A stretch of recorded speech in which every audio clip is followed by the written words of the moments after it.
ದಾಂಧೆ ಮಾಡಬೇಡ್ರಿ. ದಾಂಧೆ ಮಾಡೋಗಿದ್ರೆ ನಾಳೆ ಈ ಪುರಾಣವನ್ನ ಬರಿಬೇಕಾದ್ರೆ ಯಾರು ಅಂತಂದ್ರೆ ನಮ್ಮ ಗದುಗಿನ ಗಾನಯೋಗಿ ಶಿವಯೋಗಿ ಡಾಕ್ಟರ್ ಪಂಡಿತ ಪುಟ್ಟರಾಜ ಗುರುವರಿಯರು ಈ ಪುರಾಣವನ್ನು ಬರೆದುಕೊಂಡು ಬಂದಿದ್ದಾರೆ. ಆ ಮಹತ್ವರನ್ನು ನಾವೆಲ್ಲ ಬಹಳಷ್ಟು ನೆನೆಯಬೇಕಾಗ್ತದೆ. ಆ ಪುಟ್ಟರಾಜ ಗುರುವರಿಯರು ಇಲ್ಲ ಅಂತಂದ್ರೆ ಈ ಪುರಾಣವನ್ನು ನಾವೆಲ್ಲ ನೋಡ್ಲಿಕ್ಕೆ ಆಗುತ್ತಿರಲಿಲ್ಲ. ಆ ಪುಟ್ಟರಾಜ ಗುರುವರಿಯರು ಎಂಥ ವಾರ್ತಿಕ ಷಟ್ಟಪದಿಯಿಂದ ಅದ್ಭುತವಾಗಿರ್ತಕ್ಕಂಥ ಪುರಾಣವನ್ನು ಬರೆದಿದ್ದಾರೆ. ನಿಮ್ಮಗಳಿಗೆ ಬರ್ಲಿಕ್ಕೆ ಆಗುವುದಿಲ್ಲ. ಇದು ಪದಪುಂಜಗಳನ್ನ ಅಕ್ಷರಗಳನ್ನ ಜೋಡಣೆ ಮಾಡ್ಲಿಕ್ಕೆ ಸಾಧ್ಯವೇ ಇಲ್ಲ. ಪುಟ್ಟರಾಜ ಗುರುವರಿಯರು ಪುರಾಣವನ್ನ ಬರೆಯುವಂತ ಸಂದರ್ಭದಲ್ಲಿ ನಮಗ ತಿಳಿದ ಹಾಗೆ ಪುರಾಣವನ್ನು ಬರೀತಿರ್ಲಿಲ್ಲ. ನಮ್ಗಳೇನಿದ್ದೀವಲ್ಲ ನಾವೆಲ್ಲ ನಮ್ಗೆ ಯಾವಾಗ ಮನಸ್ಸು ಬರುತ್ತದೆ ಅವಾಗ ಬರುತ್ತೀವಿ. ಆದರೆ ನಮ್ಮ ಪುಟ್ಟರಾಜ ಗುರುವರಿಯರು ಲಿಂಗ ಪೂಜೆಗೆ ಕುಂತ್ರೆ 3-4 ತಾಸುಗಳವರೆಗೆ ಪೂಜೆಯನ್ನು ಮಾಡ್ಕೊತಿದ್ರು. ಲಿಂಗ ಪೂಜೆ. ಲಿಂಗಯ್ಯನಲ್ಲಿ ಭಗವಂತನನ್ನ ಕಂಡಾತ ಗದುಗಿನ ಗಾನ ಯೋಗಿ ಶಿವಯೋಗಿ ಡಾಕ್ಟರ್ ಪಂಡಿತ ಪುಟ್ಟರಾಜ ಗುರುವರಿಯರು ಪರಮಾತ್ಮನನ್ನು ಕಂಡು ದರ್ಶನವನ್ನು ಮಾಡಿಕೊಂಡು ನಂತರದೊಳಗ ಪುರಾಣಗಳನ್ನು ಅನಂತ ರೀತಿಯ ಪುರಾಣಗಳನ್ನು ಬರೆದಿದ್ದಾರೆ ಪುಟ್ಟರಾಜ ಗುರುವರಿಯರು. ಹಿಂದಿಯಲ್ಲಿ ಬರೆದಿದ್ದಾರೆ, ಕನ್ನಡದಲ್ಲಿ ಬರೆದಿದ್ದಾರೆ, ಸಂಸ್ಕೃತದಲ್ಲಿ ಬರೆದಿದ್ದಾರೆ. ಇಷ್ಟೆಲ್ಲ ಪುರಾಣಗಳನ್ನು ಬರೀತಾ ಇದ್ದಾರೆ ಅಂದ್ರೆ ಕೇವಲ ನರಮಾನವರ ರೂಪದೊಳಗ ಬಂದಿರತಕ್ಕಂಥವರು ಸರಸ್ವತಿಯ ವರ ಪುತ್ರರು ಭೂಲೋಕಕ್ಕೆ ಬಂದಾತ ನಮ್ಮ ಗದುಗಿನ ಗಾನ ಯೋಗಿ ಶಿವಯೋಗಿ ಡಾಕ್ಟರ್ ಪಂಡಿತ ಪುಟ್ಟರಾಜ ಗುರುವರಿಯರು ಸರಸ್ವತಿಯ ವರ ಪುತ್ರರು. ಒಂದಲ್ಲದಿದ್ದರೆ ಹಲವಾರು ವಿದ್ಯೆಗಳು. ತಬಲ ಬಾರಿಸ್ತಿದ್ರು, ಅರಮನೆ ಬಾರಿಸ್ತಿದ್ರು, ವಯಲಿನ್, ಮೃದಂಗ, ಡೋಲು, ಏನು ಹಲವಾರು ವಿದ್ಯೆಗಳನ್ನ ಪರಮ ಪೂಜ್ಯರು ಬಾರಿಸಿದ್ರು. ಅದು ಸಾಮಾನ್ಯವಾದ ಮಾತಲ್ಲ, ಸರಸ್ವತಿಗೆ ಮಾತ್ರ ಒಲಿತದ ವಿದ್ಯೆ. ಸರಸ್ವತಿಯ ವರ ಪುತ್ರರು ನಮ್ಮ ಗದುಗಿನ ಗಾನ ಯೋಗಿ ಶಿವಯೋಗಿ ಪುಟ್ಟರಾಜ ಗುರುವರಿಯರು.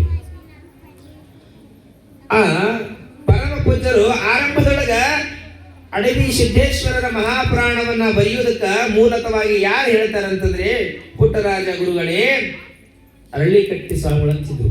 ಅರಳಿಕಟ್ಟಿ ಸ್ವಾಮಿಗಳು ಈ ಒಂದು ಪುರಾಣವನ್ನ ಬರೀರಿ ಅಂತ ಹೇಳ್ತಾರೆ ಪುಟ್ಟರಾಜ ಗುರುವರಿಯರಿಗೆ. ಅಡವಿ ಸಿದ್ದೇಶ್ವರರ ಮಹಾಪುರಾಣವನ್ನ ಬರೀರಿ, ಮುಂದಿನ ಕಾಲಕ್ಕ ಯುವ ಪೀಳಿಗೆಗೆ ಶಾಶ್ವತವಾಗಿ ಈ ಗ್ರಂಥ ಉಳಿತದಂತ ತಿಳ್ಕೊಂಡು ಅರಳಿಕಟ್ಟಿ ಮಹಾಸ್ವಾಮಿಗಳವರು ಪರಮ ಪೂಜ್ಯರಿಗೆ ಹೇಳಿದಾಗ ಅವರ ಮಾತಿನ ಪ್ರಕಾರವಾಗಿ ಗದುಗಿನ ಗಾನಯೋಗಿ ಶಿವಯೋಗಿ ಡಾಕ್ಟರ್ ಪಂಡಿತ ಪುಟ್ಟರಾಜ ಗುರುವರಿಯರು ಅಡವಿ ಸಿದ್ದೇಶ್ವರರ ಪುರಾಣವನ್ನ ಬರೆಯುವುದಕ್ಕೆ ಪ್ರಾರಂಭವನ್ನು ಮಾಡುತ್ತಾರೆ.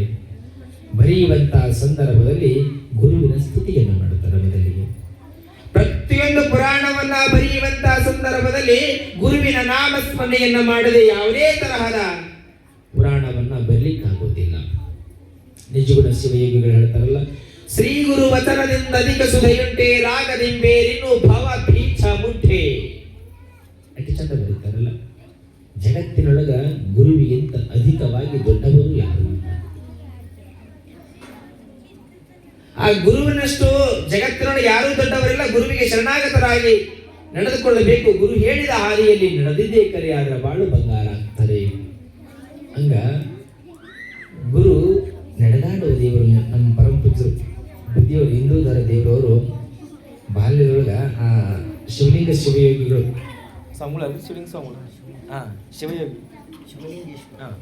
ಶಿವಲಿಂಗೇಶ್ವರ ಸ್ವಾಮಿಗಳು ನೋಡ್ರಿ, ಅವರ ಅಣತಿಯೊಳಗ ಈಗ ಮುಂದ ಮರಿ ಅವ್ರು ಏನ್ ಪೂಜಾ ಫಲವನ್ನ ಮಾಡಿ ಕೊಟ್ಟೋಗಿದ್ದಾರಲ್ಲ, ಶಿವಲಿಂಗ ಮಹಾಸ್ವಾಮಿಗಳವರು ಪೂಜಾ ಪುಣ್ಯದ ಫಲವನ್ನ ಬುತ್ತಿಯನ್ನು ಕಟ್ಟಿ ಹೋಗ್ಯಾರೆ. ಆ ಪೂಜಾ ಪುಣ್ಯದ ಬುತ್ತಿಯನ್ನ ಹಿಂದೂಧರ ಶಿವಯೋಗಿಗಳಿಗೆ ಅದು ಆಶೀರ್ವಾದ ಆಗ್ತದೆ. ಆ ಆಶೀರ್ವಾದವನ್ನ ತಮ್ಮ ಸ್ವಾರ್ಥಕ್ಕಾಗಿ ಇಟ್ಟುಕೊಳ್ಳುವುದಿಲ್ಲ.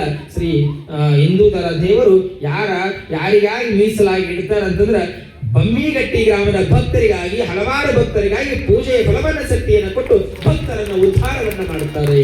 ಅದಕ್ಕೆ ಗುರುವಿನ ಅಂಗಡದೊಳಗೆ ನಾವೆಲ್ಲ ಇರಬೇಕು. ಗುರುದೇವ, ಅಡವಿ ಸಿದ್ದೇಶ್ವರನ ಮಹಾಪುರಾಣವನ್ನ ಬರಲೇಕತ್ತೇನೆ. ಈ ಗ್ರಂಥಕ್ಕೆ ಯಾವುದೇ ರೀತಿಯ ವಿಘ್ನಗಳು ಬರದೇ ಇರಲಿ. ಹಲವಾರು ಅಕ್ಷರ ಪದಪುಂಜಗಳನ್ನ ಕೊಟ್ಟು ಮಸ್ತಕದೊಳಗೆ ಜ್ಞಾನಾಕ್ಷರಗಳನ್ನ ಕೊಟ್ಟು ಈ ಗ್ರಂಥವನ್ನ ಬರೆಯುವುದಕ್ಕೆ ನನಗೆ ಪ್ರೇರಣೆಯನ್ನ ನೀಡು ಎಂದು ಗುರುದೇವನಲ್ಲಿ ಪ್ರಾರ್ಥಿಸುತ್ತಾ ಇದ್ದಾರೆ. ಗು ಅಂದ್ರೆ ಕತ್ತಲು, ರು ಅಂದ್ರೆ ಬೆಳಕು. ಕತ್ತಲಿನಿಂದ ಬೆಳಕಿನೆಡೆಗೆ ಯಾರು ತೆಗೆದುಕೊಂಡು ಬರುತ್ತಾರ ಅವರು ನಿಜವಾದ ಗುರುಗಳು. ಗುರುವಿನಲ್ಲಿ ಯಾವಾಗಲೂ ಶಿಷ್ಯನನ್ನ ನೋಡಿ ಅಹಂಕಾರವನ್ನ ಪಡ್ತಕ್ಕಂಥ ಗುರು ಇದ್ರ ಅವನು ನಿಜವಾದ ಗುರು ಆಗೋದಿಲ್ಲ. ಬೆಳೆಸುವವನೇ ಗುರು. ಆದ್ರೆ ಶಿಷ್ಯ ಬೆಳೆದ ಬಳಿಕ ನನಗಿಂತಲೂ ಮಿಗಿಲಾಗಿ ಏನಾದ್ರೂ ಬೆಳೆಯುವಂತ ಸಂದರ್ಭ ಕಂಡ್ರ ನನ್ನ ಶಿಷ್ಯ ಬೆಳೆಯ ಬೇಡದಂದು ಅವನನ್ನ ಹಿಂಗ ಕಾಲಿಡಿದು ಎಳೆಯಲಿಕ್ಕಾಯಿತು. ಅವನಿಗೆ ಒಂದಿಷ್ಟು ವಿದ್ಯೆಯನ್ನು ಬಿಟ್ಟುಕೊಡುವುದಿಲ್ಲ. ಅವನನ್ನ ಹತೋಟಿಯಲ್ಲಿ ಇಟ್ಟುಕೊಳ್ಳೋದಕ್ಕೆ ಪ್ರಯತ್ನವನ್ನ ಮಾಡ್ತಕ್ಕಂಥವ್ರು ಅವರು ನಿಜವಾದ ಗುರುಗಳಲ್ಲ. ನಿಜವಾದ ಗುರುಗಳಂತಾರ ಸಾಧ್ಯವಿಲ್ಲ. ಅದಕ್ಕೆ ಭಗವದ್ಗೀತೆ ಇದು ಬಹಳ ಚಂದ ಬರೀತಾರೆ, ಎಷ್ಟು ಚಂದ ಬರೀತಾರೆ, ಒಂದೊಂದು ಮಾತುಗಳು ಬಹಳ ಚಂದ ಬರುತ್ತದೆ. ವಿದ್ಯಾ ವಿನಯ ಸಂಪನ್ನೆ ಬ್ರಾಹ್ಮಣೆ ಗರಿಹಸ್ತಿನಿ ಸುನಿಶ್ಚೈವ ಸುಭಾಗೇ ಚ ಪಂಡಿತ ಸಮದರ್ಶನ ಅಂತ ಬರೀತಾರೆ ಭಗವದ್ಗೀತೆಯೊಳಗೆ. ಯಾವ ಗುರುಗಳಾಗಿರ್ತಕ್ಕಂಥವ್ರು ಪ್ರತಿಯೋರ್ವ ಶಿಷ್ಯರನ್ನ ಸಮಾನವಾದ ದೃಷ್ಟಿಯಲ್ಲಿ ಕಾಣಬೇಕು. ಅವರು ನಿಜವಾದ ಗುರುಗಳು, ಅವರಿಗೆ ಗುರುಗಳು ಅಂತ ಕರೀತಾರೆ. ಈ ಜಗತ್ತಿನೊಳಗ ಸಮಾನವಾದ ದೃಷ್ಟಿಯೊಳಗ ಶಿಷ್ಯರನ್ನ ಕಂಡಿರ್ತಕ್ಕಂಥವರು ಗದುಗಿನ ಗಾನ ಯೋಗಿ ಶಿವಯೋಗಿ ಡಾಕ್ಟರ್ ಪಂಡಿತ ಪುಟ್ಟರಾಜಗುರುವರಿಯರು. ಜಗತ್ತೊಳಗ ಎಲ್ಲರೂ ನನ್ನ ಮಕ್ಕಳು ಬೆಳೆಯಲಿ, ನನ್ನ ಮಕ್ಕಳು ವಿದ್ಯಾವಂತರಾಗಲಿ, ನನ್ನ ಮಕ್ಕಳು ಜಗತ್ತಿನೊಳಗ ಬೆಳಕಾಗಿ ಮನೆ ಮನೆಗಳನ್ನ ಸಂತೋಷವನ್ನ ಪಡಿಸಲಿ ಸಂತೋಷ ಪಟ್ಟವರು ಪುಟ್ಟರಾಜಗುರುವರಿಯರು. ಎಂದೂ ಅವರು ನಮ್ಮ ಮಕ್ಕಳು ಬೆಳೀತಾರ ಬಳಿಕ ಎಂದೂ ಅವರು ತೊಂದರೆ ಕೊಡ್ಲಿಲ್ಲ. ಅಭ್ಯಾಸ ಮಾಡ್ರಿ ಬೆಳೀರಿ ಅಂತ ಹೇಳಿದ್ರು. ಹಂಗ ಪುಟ್ಟರಾಜ ಗುರುಗಳು ಯಾವ ಮಕ್ಕಳ ಅಭ್ಯಾಸವನ್ನ ಮಾಡಿ ಮುಂದೋಗ್ತಿದ್ರು ಆ ಮಗುವಿನ ಮುಖದೊಳಗ ಸಂತೋಷವನ್ನ ಕಾಣತಕ್ಕಂಥವ್ರು ನಮ್ಮ ಪುಟ್ಟರಾಜ ಗುರುವರಿಯರು. ಹಂಗ ಸಂತೋಷವನ್ನ ಕಂಡ್ರೆ ಮಾತ್ರ ಅವರಿಗೆ ನಿಜವಾದ ಗುರುಗಳಂತಾರ. ಭಕ್ತರು ಸಂತೋಷದಿಂದಿರಬೇಕು. ಅಂಥ ಅಡವಿ ಸಿದ್ದೇಶ್ವರರ ಮಹಾಪ್ರಾಣವನ್ನ ಬರಿತಾ ಇದ್ದೀನಿ ಗುರುದೇವ ಅಂತ ತಿಳ್ಕೊಂಡು ಪ್ರಾರ್ಥನೆಯನ್ನ ಮಾಡುತ್ತಾ ಬರಿತಾ ಇದ್ದಾರೆ. ಆ ಪ್ರಾರ್ಥನೆಯನ್ನು ನಮ್ಮ ಪಂಚಾಕ್ಷರ ಮಹಾಗುರುವರಿಯರು, ಪಂಚಾಕ್ಷರ ಮಹಾಗುರುಗಳನ್ನ ಧ್ಯಾನವನ್ನು ಮಾಡ್ತಾ ಇದ್ದಾರೆ. ಈ ಒಂದು ಗ್ರಂಥವನ್ನ ಬರಿತಾ ಇದ್ದೀನಿ. ಇದಕ್ಕೆ ಇನ್ನಿಷ್ಟು ಪದಪುಂಜಗಳನ್ನ ಅಕ್ಷರಗಳನ್ನು ಹೆಚ್ಚಿನ ರೀತಿಯೊಳಗೆ ಬಂದು ಬರೆಯುವಂತ ಶಕ್ತಿ ನನಗ ಕೊಡುವ ತಿಳ್ಕೊಂಡು ಬಿಡುತ್ತಾ ನಂತರದಲ್ಲಿ ವಿಘ್ನೇಶ್ವರನ್ನ ಬೆಳ್ತಾ ಇದ್ದಾರೆ, ಪಾರ್ವತಿ ಪರಮೇಶ್ವರನ್ನ ಬೆಳ್ತಾ ಇದ್ದಾರೆ, ದೇವಾನುದೇವತೆಗಳನ್ನ ಬೆಳ್ತಾ ಇದ್ದಾರೆ, ರೇಣುಕಾದಿ ಜಗದ್ಗುರು ಪಂಚಾಚಾರ್ಯರನ್ನ, ಬಸವಾದಿ ಶಿವಶರಣರನ್ನ, ಸಂತ ಮಹಾತ್ಮರನ್ನ ಎಲ್ಲರನ್ನ ಇಲ್ಲಿ ಪುಟ್ಟರಾಜ ಗುರುವರಿಯರು ಸ್ತುತಿಯನ್ನು ಮಾಡ್ತಾ ಇದ್ದಾರೆ, ನೆನೀತಾ ಇದ್ದಾರೆ. ನೆನೆದು ಈ ಪುರಾಣವನ್ನ ಬರೆಯುವುದಕ್ಕೆ ಪ್ರಾರಂಭವನ್ನು ಮಾಡ್ತಾರೆ. ಅದಕ್ಕೆ ಪ್ರತಿಯೊಬ್ಬರು ಸಹಿತವಾಗಿ ಗುರುವಿನಡಿಯಲ್ಲಿ ಇರಲೇಬೇಕು. ಹೆಂಗಿರ್ಬೇಕಂದ್ರ ಒಬ್ಬ ಶಿಷ್ಯ ಸಣ್ಣ ವಯಸ್ಸಿನೊಳಗೆ, ಇವತ್ತು ಯಾಕೆ ಗುರುವಿನ ಬಗ್ಗೆ ಬಹಳ ಚಂದ ಹೇಳಿಬಿಟ್ಟು ಬಿಡ್ತೀನಿ ನಾನು ನಿಮಗೆ. ಹೆಂಗಿರ್ತದಂದ್ರ ಇಲ್ಲಿ ಬೇರೆ ಊರು ಸುದ್ದಿ ಬೇಡ, ನಿಮ್ಮೂರು ವಿಚಾರ ಮಾಡ. ಬೊಮ್ಮನ ಗಟ್ಟಿಯೊಳಗ ಪರಮ ಶಿಷ್ಯಳು ಹೆಣ್ಮಗಳು ಆಗಿಬೇಡ, ನೆನಪದ ಯಾರಿಗೆ? ನಿಮ್ಮೂರೊಳಗೆ ಬೇರೆ ಊರು ಸುದ್ದಿ ಬೇಡ ನನಗೆ. ಬಮ್ಮಿಗಟ್ಟಿ ಗ್ರಾಮದ ವಿಚಾರನೇ ಮಾಡೋಣ ಇಲ್ಲಿ ನಾವು. ಬಮ್ಮಿಗಟ್ಟಿ ಗ್ರಾಮದೊಳಗ ನೀಲಮ್ ಅಂತ ಕೇಳಿದ್ರೆ ಯಾರ ಹೆಸರು ಕೇಳಿರಿ? ಯಾರ ಶಿಷ್ಯಳ ಹೆಣ್ಮಗಳು? ಯಾರ ಶಿಷ್ಯಳ್ರಿ? ಕೇಳಿಲ್ಲಲ್ಲ. ಅಡವಿ ಸಿದ್ದೇಶ್ವರರ ಪರಮ ಶಿಷ್ಯಳು ಹೆಣ್ಣುಮಗಳು. ಹಾಲಕೇರಿ ಅನ್ನದಾನೇಶ್ವರ ಮಹಾ ಸ್ವಾಮಿಗಳವರ ಶಿಷ್ಯರು ಯಾರ್ರಿ? ಕೇಳ್ಬೇಕು. ಹೇಗೆ ಹೇಳ್ತೀನಿ ಅಂದ್ರೆ ಪಣಿಯಮ್ಮ ಅನ್ನುವಂಥ ಹೆಣ್ಣು ಮಗಳು. ಸೇವಾ ಮಾಡಿದ್ರೆ ಹೆಂಗೆ ಮಾಡ್ಬೇಕಂತಂದ್ರೆ ಭಾಳ ಚಂದ ಹೇಳ್ಬಿಡ್ತೀನಿ ನಿಮಗ. ಇಲ್ಲಿ ಭಾಳ ಚಂದ ಗುರುವಿನ ಸೇವಾ ಮಾಡ್ಬೇಕು. ಹೆಂಗೆ ಮಾಡ್ಬೇಕಂದ್ರೆ ಆ ಪಣಿಯಮ್ಮ ಇದ್ದಳ್ರಿ ಮಠದೊಳಗ ಹಾಲಕೇರಿ ಅನ್ನದಾನೇಶ್ವರ ಮಹಾಸ್ವಾಮಿಗಳವರ ಮಠದ ಅಂಗಳದ ಕಸ ಗುಡಿಸೋರು ಯಾರು ಗೊತ್ತಿರಲಿಲ್ಲ.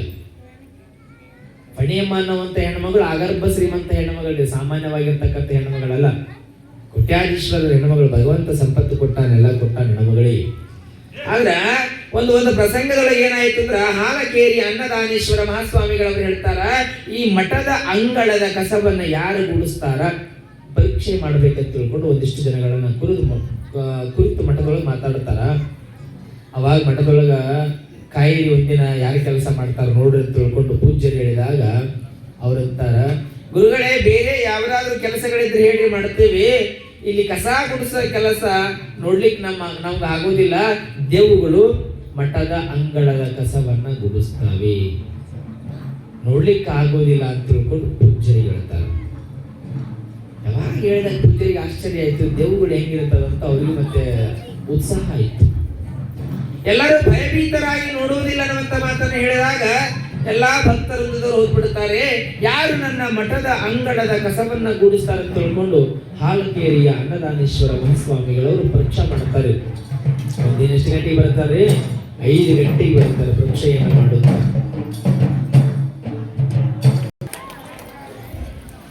ಯಾವಾಗ ಹಾಲಕೇರಿ ಅನ್ನದಾನೇಶ್ವರ ಸ್ವಾಮಿಗಳವರು ಯಾರು ನಮ್ಮ ಮಠದ ಅಂಗಳದ ಕಸವನ್ನ ಗುಡಿಸ್ತಾರೆ ಅಂತ ತಿಳ್ಕೊಂಡು ವಿಚಾರ ಮಾಡ್ತಾರ. ಒಂದಿನ ಏನ್ ಮಾಡ್ತಾರೆ, 5 ಗಂಟೆಗೆ ಬರುತ್ತಾರೆ. ಯಾರು ಅಂಗಳದ ಕಸ ಗುಡಿಸ್ತಾರೆ ಅಂತ ತಿಳ್ಕೊಂಡು ನೋಡೋದಕ್ಕಾಗಿ 5 ಗಂಟೆಗೆ ಬರುತ್ತಾರೆ ಪರಮ ಪೂಜ್ಯರು.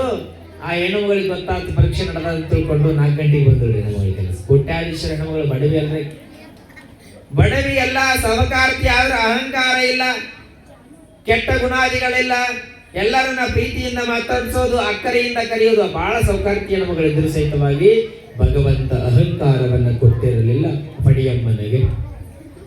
4 ಗಂಟೆಗೆ ಬಂದು ಸೇವಾ ಮಾಡಿ ಮಠದ ಅಂಗಳದ ಕಸ ಗುಡಿಸಿ ನೀರು ಹೊಡೆದು ರಂಗೋಲಿ ಹಾಕಿ ಹೋಗ್ಬಿಟ್ಟಿದ್ರು. ಯಾರಿಗೆ ಕಾಣಲಿಲ್ಲ. ಯಾರು ಹೊಡೆದ್ರು ಒಂದು ಪೂಜ್ಯ ಚಿಂತೆತ್ತು, ಬಹಳ ಪೂಜ್ಯರಿಗೆ ಇದನ್ನು ಚಿಂತಿರಲಿಲ್ಲ, ಬಹಳ ಚಿಂತೆತ್ತು. ಮರುದಿನ ಏನ್ ಮಾಡಿದ್ರು, 4 ಗಂಟೆಗೆ ಬಂದದೆ.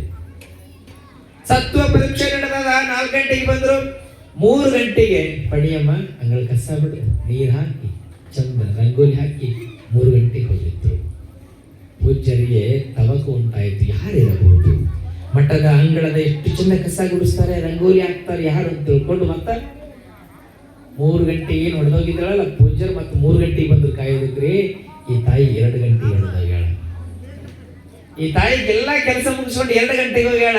ಮತ್ತೊಂದಿನ 2 ಗಂಟೆಗೆ ಬರುತ್ತಾಳೆ. ಈ ಹೆಣ್ಣುಮಗಳು 1 ಗಂಟೆಗೆ ಎಲ್ಲಾ ಕೆಲಸ ಮಾಡಿ ಮನೆಗೆ ಹೋಗ್ಯಾಳೆ.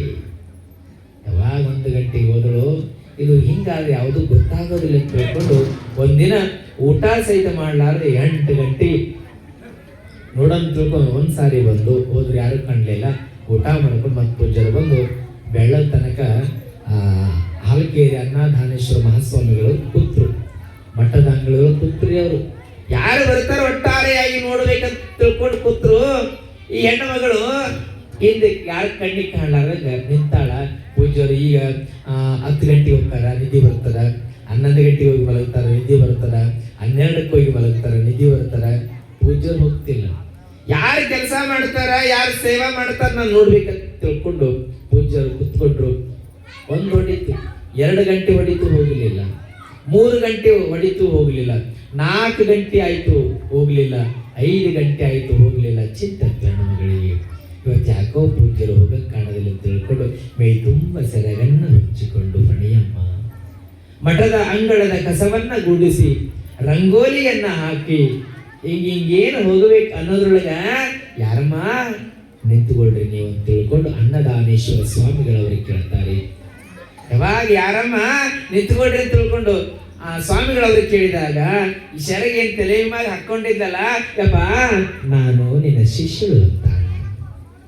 ಯಾವಾಗ ಹಿಂಗ ಮಗುವನ್ನ ತಿರುಗಿಸಿ ಹಿಂಗ ಹೇಳಿದ್ರು, ಅವಾಗ ಅನ್ನದಾನೇಶ್ವರ ಮಹಾಸ್ವಾಮಿಗಳಿಗೆ ಆಶ್ಚರ್ಯ ಆಯ್ತು. ಯವ್ವ ಸೌಕಾರ್ತಿ ಗೌಡ್ಶಾನೆ ನೀನೇನವ್ವ, ಇಟ್ಟು ಚಲೋ ಕಸ ಗುಡಿಸೋದು, ಅಂಗಳಕ್ಕೆ ನೀರು ಹಾಕೋದು ಅಂತ ಹೇಳಿದಾಗ ಎಷ್ಟು ಚಂದ ಮಾತಾಡ್ತಾಳ್ರಿ ಫಣಿಯಮ್ಮ. ಯಪ್ಪ ನನಗೂ ಕೈಗಳಿದಾವೆ, ನಾನು ಊಟ ಮಾಡುತ್ತೇನೆ, ನಾನು ಆರೋಗ್ಯವಂತಳಾಗಿ ಓಡಾಡ್ತೀನಿ, ಒಂದಿಷ್ಟು ಕಸ ಗುಡಿಸಿ ಸೇವಾ ಮಾಡೋದು ತಪ್ಪೇನಪ್ಪ?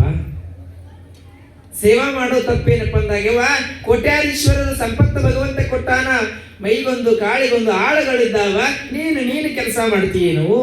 ಯಪ್ಪ ನನಗೂ ಕೆಲಸ ಮಾಡ್ಬೇಕಂತ ಬಹಳ ಆಸೆಯಪ್ಪ, ನನಗೆ ಸೇವಾ ಮಾಡ್ಬೇಕಂತ ಬಹಳ ಆಸೆ ಅದ, ಅದಕ್ಕೆ ನಿನ್ನ ಮಠದ ಅಂಗಳದ ಕಸವನ್ನು ಗುಡಿಸಿ ಸೇವೆ ಮಾಡುತ್ತೇನೆ. ಅವಾಗ ಹಾಲಕೇರಿಯ ಅನ್ನದಾನೇಶ್ವರ ಮಹಾಸ್ವಾಮಿಗಳವರು ಹೇಳ್ತಾರೆ, ಯವ್ವ ನಿಜವಾದ ನಿನ್ನ ಭಕ್ತಿಗೆ ನಾನು ಸಂತುಷ್ಟನಾಗಿರುವೆ, ಏನು ವರ ಬೇಕು ಕೇಳಿಬಿಡು, ಬೇಡಿದ ವರ ಕೊಡುತ್ತೇನೆ ತಿಳ್ಕೊಂಡು ಹೇಳ್ತಾರೆ ಅನ್ನದಾನೇಶ್ವರ ಮಹಾಸ್ವಾಮಿಗಳವರು. ಅವಾಗ ಹೆಣ್ಮಗಳಂತಾಳ, ಯಪ್ಪ ನನಗೇನು ಕಡಿಮೆ ಆಗಿಲ್ಲ, ಭಗವಂತ ಎಲ್ಲಾ ಸಂಪತ್ತು ಕೊಟ್ಟ, ನನಗೆ ಏನೂ ಕಡಿಮೆ ಆಗಿಲ್ಲಪ್ಪ, ನಿಜವಾಗ್ಲೂ ದಯಮಾಡಿ ಬೇಡ್ತೀನಿ, ನಾನು ಒಂದೇ ಬೇಡ್ತೀನಿ, ಏನು ಬೇಡ್ತೀನಪ್ಪ, ನಾವು ಬೇಡಿದ ವರ ಕೊಡ್ತೀನಿ. ಗುರುವಿನ ಕೆಲಸ ಏನು? ಬೇಡಿದ ವರವನ್ನು ಕೊಡ್ತಕ್ಕಂಥದ್ದು ಗುರುವಿನ ಕೆಲಸ. ಯವ್ವ ಏನು ಬೇಡ್ತಿ ಬೇಡ್ಬಿಡು, ಬೇಡಿದ ವರ ಕೊಡ್ತೀನಿ ಅಂದಾಗ ಹೆಣ್ಣುಮಗಳು ಕೇಳ್ತಾಳೆ, ಎಂತ ಅದ್ಭುತವಾಗಿರ್ತಕ್ಕಂಥ ವರವನ್ನು ಕೇಳ್ತಾಳಂದ್ರೆ, ಯಪ್ಪ ನಾನು ಜೀವ ಇರೋ ತನಕ ಈ ಮಠದ ಅಂಗಳದ ಕಸವನ್ನ ಗುಡಿಸೋದಕ್ಕೆ 2 ಕಸಬಾರಿಗೆಯನ್ನು ಕೊಡಿಸು ನನ್ನಪ್ಪ, ಬೇರೇನು ಬೇಡ, ನನ್ನ ಜೀವ ಶಿವನ ಪಾದವನ್ನ ಸೇರುವಂತ ಸಂದರ್ಭದಲ್ಲಿ ಯಪ್ಪ ನಿನ್ನ ಪಾದೋದಕದ ನೀರನ್ನ ತೀರ್ಥವನ್ನ ನನ್ನ ಬಾಯಿಯೊಳಗೆ ಹಾಕಿಬಿಡು, ನಾನು ಕೃತಾರ್ಥಲಾಗುತ್ತೇನೆ ಅಂತಾಳ ಹೆಣ್ಣು ಮಗಳು. ಎಂತ ಭಕ್ತಿ ಇರ್ಬೇಕ್ರಿ. ಸೇವಾ ಮಾಡಿದ್ರ ಫಣಿಯಮ್ಮನಂಗ ನನಗೆ ಸೇವಾ ಮಾಡಬೇಕು. ನಿಜವಾಗ್ಲೂ ಇಲ್ಲಿ ಸಹಿತವಾಗಿ ನೀಲಮ್ಮ ಅಡವಿ ಸಿದ್ದೇಶ್ವರರು ಇಲ್ಲ ತಪಸ್ಸನ್ನ ಮಾಡಿರ್ತಕ್ಕಂಥ ತಪಸ್ಸು ಮಾಡಿ ಹೋಗಿರುವಂತ ಜಾಗ. ಆ ತಪಸ್ಸು ಮಾಡಿ ಹೋಗಿರುವಂತ ಅಡವಿ ಸಿದ್ದೇಶ್ವರರಿಗೆ ನಿಜವಾದ ಸೇವೆಯನ್ನ ಸಲ್ಲಿಸತಕ್ಕಂತ ಮಹಾ ಹೆಣ್ಣುಮಗಳಿಂದ ಇದು ಬಮ್ಮಿಗಟ್ಟಿ ಗ್ರಾಮದ ಹೆಣ್ಣುಮಗಳು ನೀಲಮ್ಮ ತಾಯಿ ಅನ್ನುವಂತ ಮಾತನ್ನು ಹೆಮ್ಮೆಯಿಂದ ಹೇಳಬೇಕು. ಶಿಷ್ಯತ್ವವನ್ನು ತೋರಿಸಿಕೊಟ್ಟಿರ್ತಕ್ಕಂಥ ಹೆಣ್ಣು ಮಗಳು ನೀಲಮ್ಮ ತಾಯಿ. ಅಂಗಳದೊಳಗೆ ಅಲ್ಲೇ ಇರ್ಬೇಕಂತ ಸಮಾಧಿ ಮುಸ್ಲಿಂ ಆ ಮೆಟ್ಟಿಲೊಳಗೆ ನನ್ನನ್ನು ತಿಳಿದು ಅಡವಿ ಸಿದ್ದೇಶ್ವರನ ದರ್ಶನವನ್ನ ಪಡೆದುಕೊಳ್ಳಬೇಕಂತ ತಿಳ್ಕೊಂಡು ಆ ತಾಯಿ ಹೇಳ್ಯಾಳ. ಹಂಗ ಪಣಿಯಮ್ಮ ಸಹಿತವಾಗಿ ಹಾಲಕೇರಿ ಅನ್ನದಾನೇಶ್ವರ ಸ್ವಾಮಿಗಳವರ ಮಠದ ಮುಂದೆ ಆಕೆಯ ಸಮಾಧಿ ಮಾಡಿದಾರ. ಆಕೆಗೂ ಸಹಿತವಾಗಿ ಇದೇ ರೀತಿಯಾಗಿ ಆಕೆಯನ್ನು ತೊಳ್ಕೊಂಡು ಮುಂದೆ ಶರಣರ ದರ್ಶನಕ್ಕೆ ಹೋಗಬೇಕು. ಇದು ನಿಜವಾದ ಶಿಕ್ಷೆ. ಹಂಗ ಇಲ್ಲಿ ಬಮ್ಮಿಗಟ್ಟಿ ಗ್ರಾಮದೊಳಗ ಪರಮ ಪೂಜ್ಯರು ಸುಂದರವಾಗಿರ್ತಕ್ಕಂಥ ಪ್ರತಿ ವರ್ಷದ ಪದ್ಧತಿಯಂತೆ ಪುರಾಣವನ್ನ ಹಚ್ಚಿದ್ದಾರೆ. ಆ ಜಾತಿ ಈ ಜಾತಿ ಅನ್ನದೆ ಸರ್ವರು ಸೇರಿಕೊಂಡು ಇದು ಬಮ್ಮಿಗಟ್ಟಿ ಗ್ರಾಮ ಅಂತಕ್ಕಂಥದ್ದು ಕೇವಲ ಒಂದು ಮನೆ, ಒಂದು ಊರಲ್ಲ, ಕೇವಲ ಒಂದು ಮನೆ. ಎಲ್ಲರೂ ಸೇರಿಕೊಂಡು ಅದ್ಧೂರಿಯಾಗಿರ್ತಕ್ಕಂಥ ಕಾರ್ಯಕ್ರಮವನ್ನ ಮಾಡೋಣ, ಊರಿನ ಹಿರಿಮೆಯನ್ನ ಕಡಿಮೆಯನ್ನ ಹೆಚ್ಚಿಸೋಣ ಅನ್ನುವಂಥ ಊರು ಇದು ಬಮ್ಮಿಗಟ್ಟಿ ಗ್ರಾಮ ಅನ್ನುವಂಥ ಮಾತು.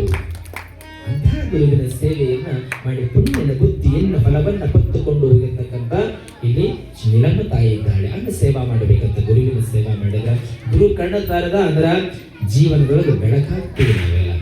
ಹಂಗ ಇದು ಗುರುದೇವನ ನಾಮಸ್ಮರಣೆಯನ್ನು ಮಾಡಿ ಈ ಶ್ರೀ ಗದಗಿನ ಗಾನಯೋಗಿ ಶಿವಯೋಗಿ ಡಾಕ್ಟರ್ ಪಂಡಿತ ಪುಟ್ಟರಾಜ ಗುರುವರಿಯರು ಮಹಾಪುರಾಣವನ್ನು ಬರೆಯುತ್ತಾ ಹೋಗಿದ್ದಾರೆ. ಮುಂದ ಆ ಪೂಜ್ಯರು ಏನೆಲ್ಲ ಗುರುವಿನ ಸ್ತುತಿಯನ್ನ ನಾಮಸ್ಮರಣೆಯನ್ನ ಮಾಡಿಕೊಂಡು ಪುರಾಣವನ್ನ ಬರೆದ್ರು. ಇಲ್ಲಿ ನಾಳೆ ದಿನ ನಾವು ನೀವೆಲ್ಲರೂ ಏನ್ ನೋಡೋಣ ಅಂತಂತಂದ್ರೆ, ಸಮಯದ ಅಭಾವನ ಮಾತಾಡ್ತಿದ್ದೆ ವಿಷಯ ಎತ್ತಿದ ಬೆಳಕ ನಮಗೆ ಮೈಕ್ನೊಳಗೆ ಬಿಡಂಗಾಗೋದಿಲ್ಲ. ನಾಳೆಯಿಂದ ಈ ಪುರಾಣ ಎಲ್ಲ ಅನಂತ ರೀತಿಗಳ ಪುರಾಣಗಳಿದ್ದಾವೆ. ಅದರ ಅಡವಿ ಸಿದ್ದೇಶ್ವರ ಪುರಾಣದ ವೈಖರಿಯೇ ಬೇರೆ ಇದೆ. ಆ ಅಡವಿ ಸಿದ್ದೇಶ್ವರರು ಹೆಂಗೆ ಹುಟ್ಟಿ ಬರುತ್ತಾರ, ಹೆಂಗಿಲ್ಲ, ಆತನ ಮೂಲ ಹೆಸರೇನು ಅನ್ನುವಂಥದ್ದು ನಾಳೆ ಇದನ್ನ ತೊಟ್ಟಿಲು ಕಾರ್ಯವನ್ನು ಮಾಡೋಣ ಅನ್ನುವಂಥ ಮಾತು ಪರಮ ಪೂಜ್ಯರು ಹೇಳಿದ್ದಾರೆ. ಎಲ್ಲ ತಾಯಂದ್ರ ಬಳಗ ಮತ್ತು ಶರಣವರ್ಗ ಬಳಗದವರು ತೊಟ್ಟಿಲು ಕಾರ್ಯವನ್ನು ಮಾಡೋಣ ಅನ್ನುವಂಥ ಮಾತನ್ನು ಹೇಳ್ತಾ, ಇಲ್ಲಿ ಶರಣರು ಅಡವಿ ಸಿದ್ದೇಶ್ವರು ನಮ್ಮ ನಿಮ್ಮ ಹಾಗೆ ಹುಟ್ಟು ಬಂದಿಲ್ಲ. ನಾವು ಹುಟ್ಟಬೇಕಾದ್ರೆ ಹಲವಾರು ಬಯಕೆಗಳಿದಾವೆ ನಮಗೆಲ್ಲ, ಹೆಣ್ಣುಮಕ್ಕಳಿಗೆ ಹೆಣ್ಣುಮಕ್ಕಳಿಗೆ ಹೆಂಗಿದಾವಂದ್ರೆ ಅದೊಂದಿಷ್ಟು ನಮ್ಮ ಲೌಕಿಕರ ಬೈಕ್ ಹೇಳಿ ಕೈ ಬಿಡುತ್ತೀನಿ ನಾನು ನಿಮಗೆ. ಬೈಕ್ ಅಂದ್ರೆ ಹೆಂಗಿರ್ತದೆ ಅಂತಂದ್ರೆ, ಗರ್ಭವತಿಯಾಗಿ 3 ತಿಂಗಳಾಗ್ಬೇಕ್ರಿ, ಸ್ಟಾರ್ಟ್ ಆಯ್ತು. ಅಲ್ಲಿ 3 ತಿಂಗಳಾಯಿತು ಅಂದ್ರೆ ಡಾಕ್ಟರ್ ಅಂತಾನ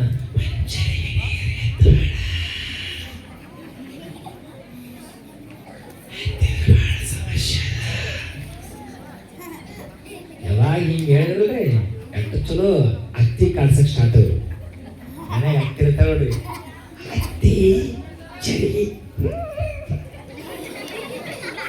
ಪಾಪ ಅತ್ತಿ ಎಂದು ಕೆಲಸ ಮಾಡಲ್ಲ, ವಯಸ್ಸಾಗಿರ್ತದ, ಸೊಸಿ ಸಂಬಂಧ ಎಲ್ಲವೂ ಸಿದ್ಧತೆ ಮಾಡಿ ಕೊಡ್ತಾಳೆ. ಇದ್ದಲ್ಲಿ ಎಲ್ಲ ಇದ್ದಲ್ಲಿ ರೆಡಿನ. ಇವು ಗಂಡ ಡ್ಯೂಟಿಗೆ ಹೋಗಿರು,